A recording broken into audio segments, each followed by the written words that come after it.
9 p.m. You're just in time for the program tonight. This is Look Up Weekend. My name is Brian Amwai. Our sign language interpreter tonight is Felista Adundo. Now we have so much lined up for you, including a feature on matters beauty and technology. All that and much more on the program tonight. But first, these are the top stories tonight.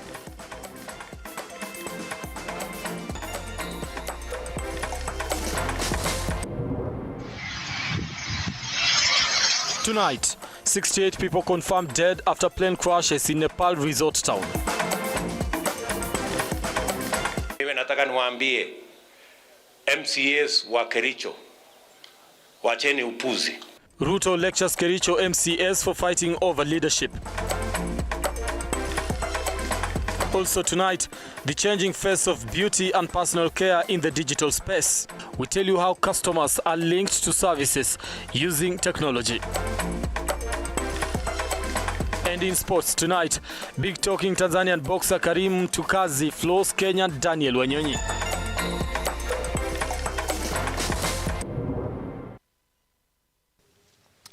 Now remember, you can be part of the program tonight by engaging us on our socials. That is at Amwai Brian on Twitter, at Lookuptv.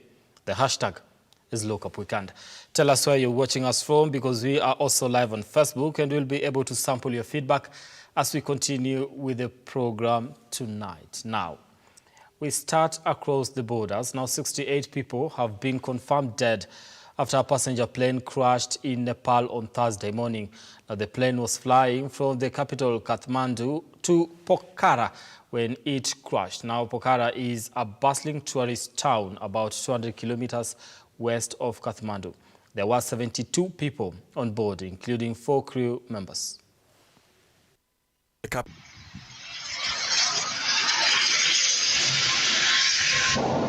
Following a plane crash at Nepal, 66 people have been reported dead.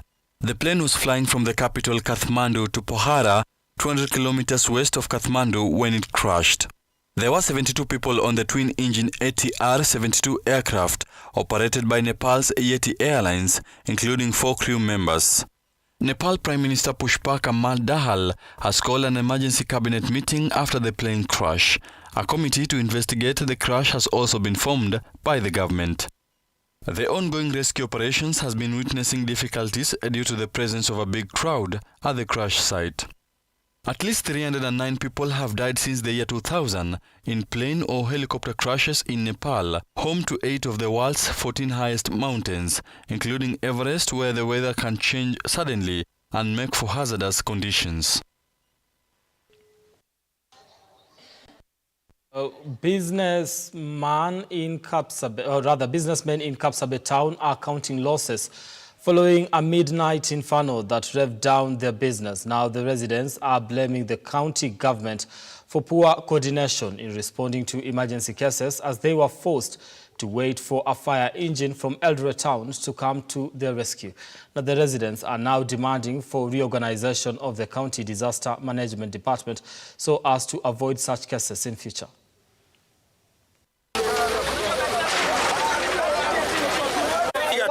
Jamaa boda tukapikia county commissioner, asante county commissioner, akachukua simu yangu, nikaambia county commissioner tuko na emergency, akaambia ya nini, nikaambia town inaungua opposite wapi Total, akaniambia wapi, nikaambia workshop yenyewe hapo na mahoteli duka zinaungua, akaniambia let me respond na nitawasaidia saa. Tukatoka huko, tumekaa hapa tukiitana, tukipiga nduru, hakuna gari imefika kusima moto, tumeitana tu 1 hour imeisha ndio wanafika. Bila jamaa wa county hii, county yetu hii county ya nani, wanafika hapo wanachukua video, wanaanza kupiga picha moto ya nini, watakuja kama wasingishwa simu moto lori na maji. Nini kinaendelea ikiwa mali ambayo iko kando ya Lamu ndio naungua? Je, ikiwa ni mji kama nje inaweza kuwa namna gani? Tumeona ya kwamba hatuna usaidizi na tunaona kwamba hakuna mpango katika kaunti yetu kuokoa sisi. Hakuna mpango, kwa sababu ikiwa vitu ya Lamu inaungua, mali iliyo kando ya Lamu inaungua, na je iliyoko Kamoba huku itakuwa namna gani? Kwa hivyo nataka governor ituchunguzie hii maneno. All right, now on 15th of January 2019, Al-Shabaab militants attacked the Dusi D2 business complex in Westlands, killing 21 people.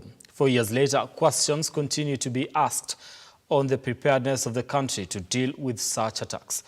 Ian Ketani now reports. It was around 3:28 on the afternoon of Tuesday, the 15th January 2019, when explosions and gunshots were heard from the District D2 business complex at the 14 Riverside Drive after Al-Shabaab militants attacked the complex. 21 people lost their lives in that attack orchestrated by 5 armed Al-Shabaab militants who were reported to have visited the complex a few days to the attack.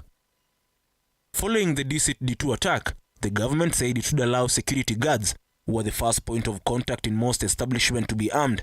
But question is, has the same been effected? But I'm right in the middle of things, so please.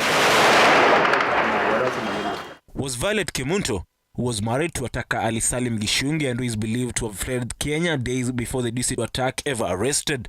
Last week, the United States government issued a bounty of up to 1.2 billion shillings for anyone with information on the whereabouts of Al-Shabaab's leader Mohamud Abdi Adan.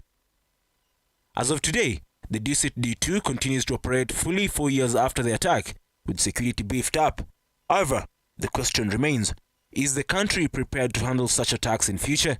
Ian Keitani, Lookuptv.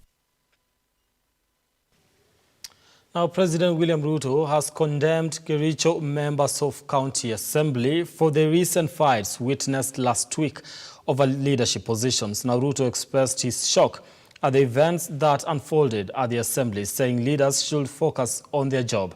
Ruto was speaking in Bomet during the interdenominational prayers meeting. A day after completing his 2-day tour to the Nyanza region, President William Ruto and his deputy Rigathi Gachagua attended a Thanksgiving ceremony at Interdenominational Church in Bomet County. The head of state used the platform to send a message to the elected leaders, asking them to focus on working for Kenyans instead of engaging in supremacy battles. Na ndio mimi nauliza viongozi wote, tusipoteze nafasi tena kupanga mambo ya viongozi. Sasa ni kupanga mambo ya wananchi. Na wauliza wananchi wote tuungane. Na nawauliza viongozi. Naona bado kuna viongozi wengine bado wanang'ang'ana na mambo ya vyeo. The president called out at Kericho County ward representatives, accusing them of pushing for their selfish interest instead of working for the electorate. Bado huyu anatafuta hii, mwingine anatafuta ile. Mimi nataka niwaambie MCAs wa Kericho, wacheni upuzi.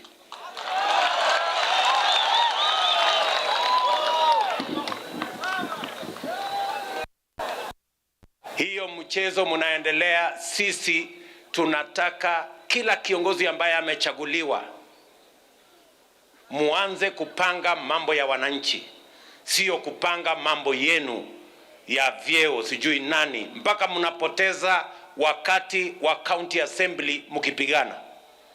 Shame on you. The president and his deputy committed to deal with cartels in coffee and tea sectors with an aim of reforming the sector.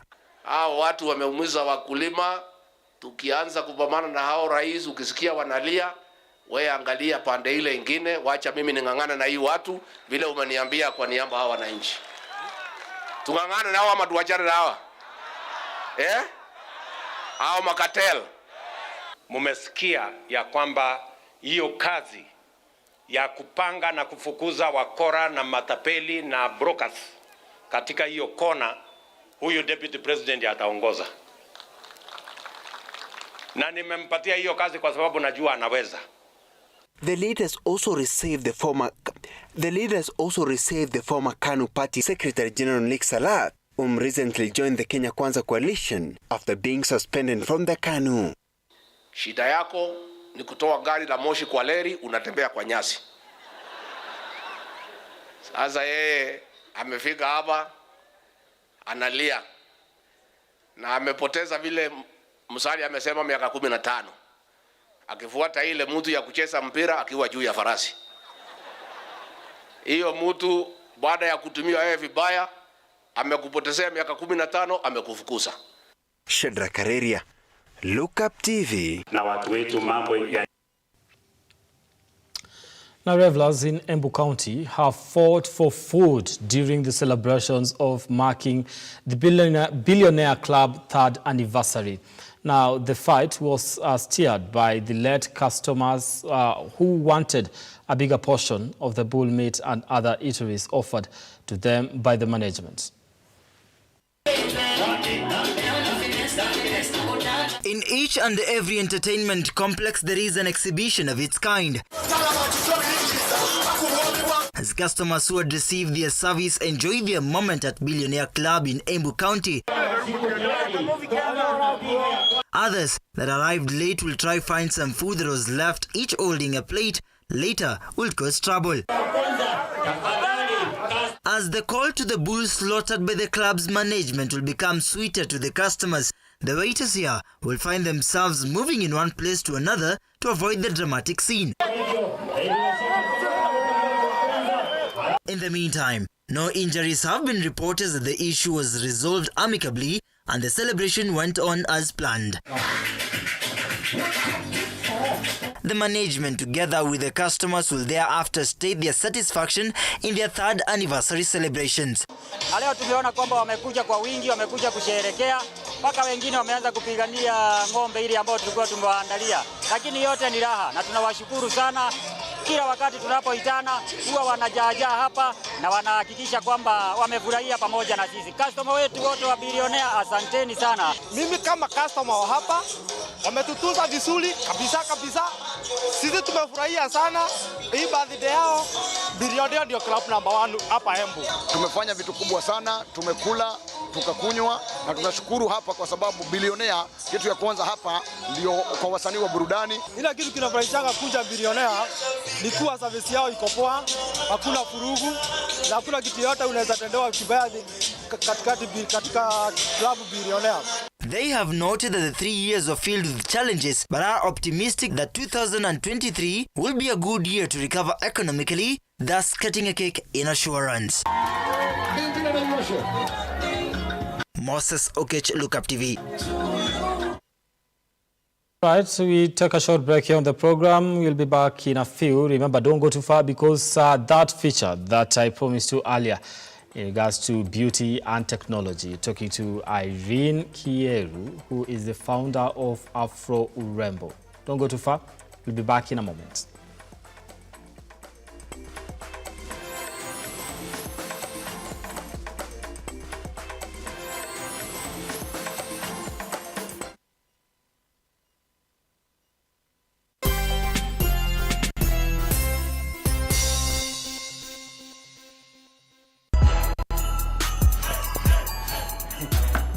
Sienda nayo huko ndani, unaacha hapo kwa lake ndio uingie. Ni wacho kwa lake namna gani nataka kutumia huko ndani? Nimekuja na hii gani ndio inatumika? Hii paketi ama hii kuchota? Kwani serious hii? Bwana wacheni mchezo bwana. Nini? Karibu customer. Hizi bidhaa unaziacha pale kwenye luggage ndipo sasa ufanye shopping kwa supermarket yetu. Kuchota ni kufanya shopping pekee. Ni kufanya shopping. Raundi hii chota mapema na Hetia Supermarket ndio best. Kwa mara nyingine tena Hetia Supermarket inakuletea chota na Hetia Supermarket. Kushiriki shindano la chota ni rahisi. Ingia tu Hetia Supermarket iliyo karibu nawe: Kitale, Bungoma, Eldoret, Kakamega, Kisumu, Busia, Naivasha, Limuru, Nairobi, Thika, Nyeri, Meru, Chuka na Maua. Nunua bidhaa ya shilingi 600 na zaidi na utapewa raffle ticket. Jaza vizuri na utumbukize kwa sanduku iliyo mlangoni. Utakuwa umeingia kwa draw ya kujishindia zawadi kama gari 7 aina Daihatsu Mira, pikipiki 21 aina ya TVS, 1130 school fees, TVS, microwaves, shopping vouchers na vingine vingi. Bas, ni huku. Saidia bibi. Chota imethaminiwa na Iwe Bacon, Savannah Juice Fruit Vial, My Choice Hand Wash, Zesta Choco Primo, Ketepa, Blue Band, Aramco, Oven Fresh Bread, Nivea, Silent Night Mattresses, Coca-Cola pamoja na Hisense. Shindano hili limeidhinishwa na BCLB permit number 002816. Sheria na masharti kutumika. Chota na Hetia Supermarket, na hii motokaa gari smart kabisa inaweza kuwa yako. Unangoja nini? Ingia, fanya shopping yako Hetia Supermarket, kuchote na hii kari, hii motokaa inaweza kuwa yako. Mtu anaweza pesa kwa buti. Hetia Supermarket, a world of choice. Mwangi's Institute of Cosmetology. We are TVET and NITA approved training institute in the following courses: School of Hairdressing and Beauty Therapy, School of Fashion Design, Event Management and Decoration, School of Interior Design and Beadwork, School of Advanced Nail Technology, and School of Makeup Artistry. We are located at Kim's Plaza, Equity Bank Building, 4th floor, Oginga Odinga Street, Eldoret. Call us on 0715-046-499 or email us at mwangiscosmetologyinstitute@gmail.com. Mwangi's Institute of Cosmetology, empowering tomorrow's generation today. Vera Beauty and Fashion College is focused on being the leading technical and vocational training institute in the region. Our team possesses in-depth knowledge and extensive experience in the industry, offering thorough training in cosmetology, hairdressing, interior design, creative arts, training of trainers, nail technology, and fashion design. With branches in Nairobi, Thika, Meru, Eldoret, and now in Mombasa, our courses ensure that learners are completely equipped with knowledge, competency, and employability skills. Enroll today to be a part of a center of excellence.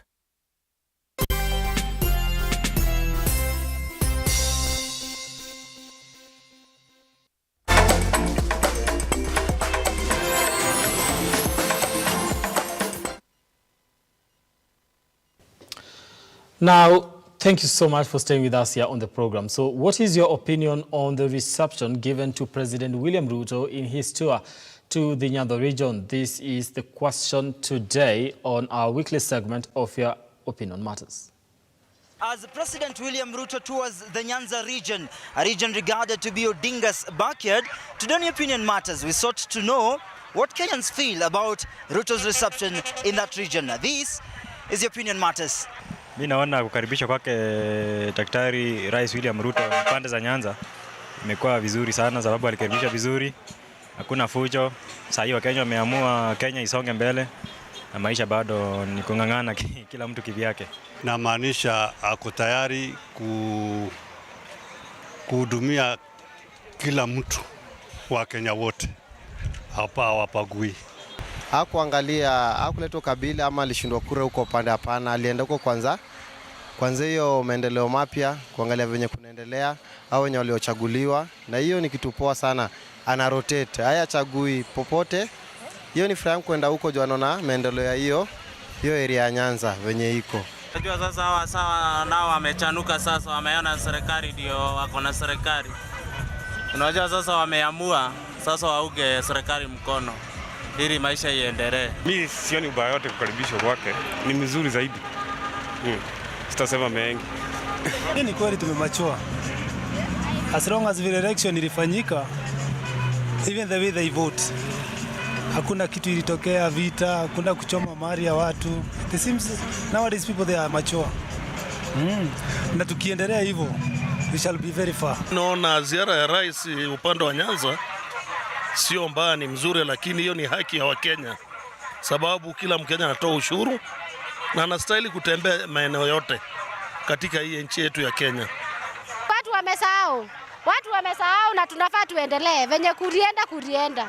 Wacha niseme kwa ufupi kwamba aone hiyo kila region iwe na aone kila region iko na nini na inafaidika kwa nini. Tunamwombea Mungu aende afike vizuri na arudi vizuri. Makaribisho ni sawa, anakaribishwa Nyanza na alabu akuwe ni rais wa watu wote, si ndio hiyo?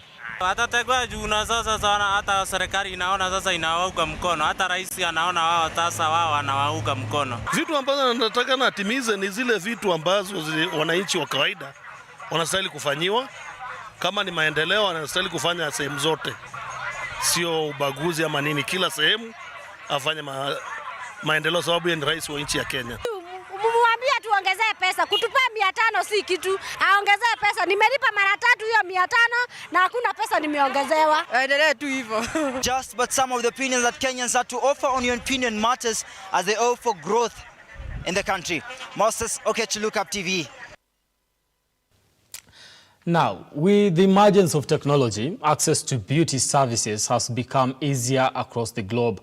To fix a problem of always queuing at the barbershop or salon, Irene Kireu developed an app that seeks to link customers to their clients. Take a look. Hair, beauty and cosmetics, an industry that boasts of great revenue with the African hair care market post-COVID-19 pandemic expected to grow 6.35% a year to 2026. This is according to Technavio. There is demand for newness from brands, retailers and hair care services. The growing youth population and those with more disposable income in Africa are more concerned about their hair than ever before. So I love looking good, and I know an African woman has a weakness. They spend a lot of money on buying hair, buying products. So this market is really huge. If I look today, in Kenya, we're looking at 52, 55 million population. 70% or 60%, 65% is women. And how many salons have them?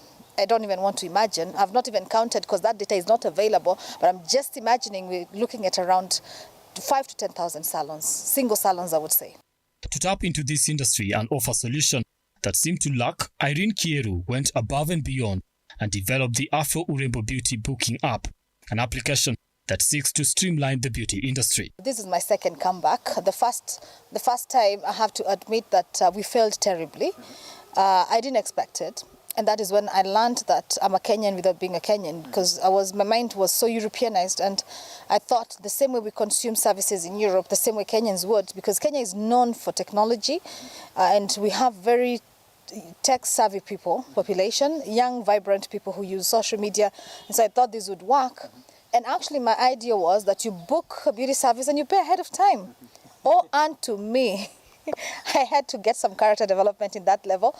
So I realized that that business model won't work, and we had to go back to the drawing board. Now I'm more convinced than ever that this is the right solution, because we have seen salons get transformed and how their bookings are done, how they do their bookkeeping. So it's really something that we hope will change the landscape of beauty and how people consume beauty services. If today I ask you to go and somewhere, you won't even think twice, you think of Uber. So why don't we think about Afro Urembo when you're talking about beauty? Customers and clients already taking a shot at the app that they say has made business convenient for them and achieving that which Irene says is streamlining the industry. Basically, imesaidia pakubwa because imefanya vitu zikakuwa rahisi in terms of bookings. So any client mwenye anataka kubook for a barber, lazima kuwe na either application ama napiga simu tunambukia direct kwa system. Yeah. The app, which is available on Play Store and Apple Store, allows customers to have convenience at the touch of a button. That's how it looks like. And now you're into the app. As you can see, it also shows you your current location. So even if you're looking for a salon that's near you, it detects the one that's nearest. So I want to do a booking at Epitome Barbers. The idea of developing this application came out of necessity that was driven by a personal experience abroad. The idea of Afro Urembo came about in 2016 when I was living in Madrid doing my MBA. At that instance, the first thing I did, I knew I was going to be stuck in Madrid for 1 year. And the first thing I did when I reached school, I had to look for my fellow Africans, some people who looked like me, and ask them where do they do their hair. And in that instance, I realized we really have a problem. And I was given a name of somebody who used to make my hair, who was very strict on time. And that is when I realized really Africans, we are not well served when it comes to technology and our beauty services. And yet we are very unique in how we consume beauty services. We have different tastes, we have different styles. An African woman, her confidence is in her crown, which is her hair and her makeup and her nails. And so I realized there's a gap, and I wanted to be the person to fill that gap. And that is what I did with Afro Urembo. Okay. The long queues and using of books to make bookings is something done away with, as this helps not only to manage the bookings, but also have proper management system for the salon. The side of the salon is so different because it's a management system for them, while the clients, it's a booking system for them. Well, the salon sees different things. As I was saying, inside they see their slowest days so that they can capitalize on promoting those services, promoting those slowest days. They talk about what they can do for their slow days. They see the most popular services. They see their weekly reports, right? So that is why it's different for them. And even from their side, they are able to add the services that they do, the time it takes, the amount. Transparency being key for the development of the app. Salons and barbershops therefore do make it their business to earn the trust of their clients by being open with them. So we have our own tradition, as Africans, we have our own traditional way of consuming beauty services. We negotiate, we bargain. And you find that with this, the prices were not transparent in the past. The era of social media has made it easier that salons now would go and put up their services in social media, in Instagram, and people would ask about their prices. I always get shocked when somebody tells you, I'll slide in your DM. Like, why are you hiding? And so most of the salons now are going transparent and putting the prices of their services. So it's not new anymore. And people actually now they know what they're going for.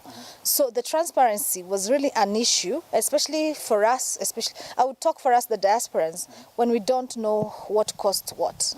So I feel we need transparency. I want to go where my pocket can accommodate. It is an app that for now operates in Kenya, but one that she hopes will stretch to other parts of the world.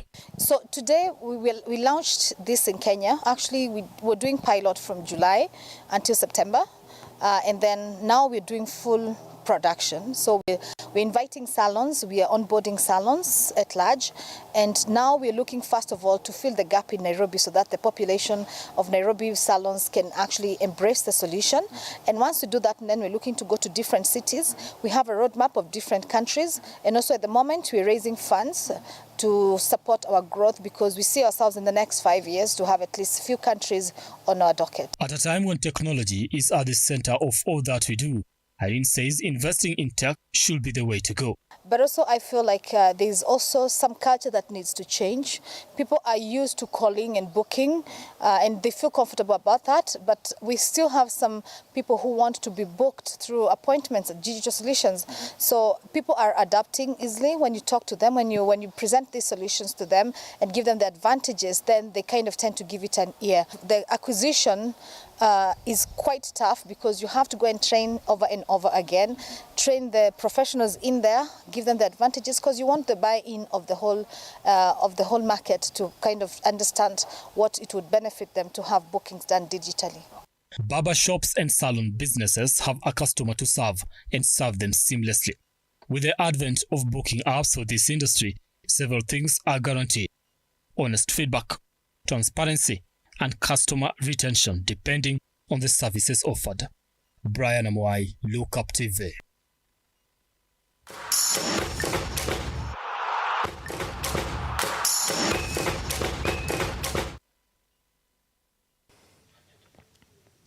All right, now let's get sporty tonight. Tanzanian boxer Karim Madonga, alias Mtukazi, reduced his Kenyan counterpart Daniel Wanyonyi to power zero in a super middleweight session held at KICC in Nairobi. Now Madonga lived up to his hype of the show after he technically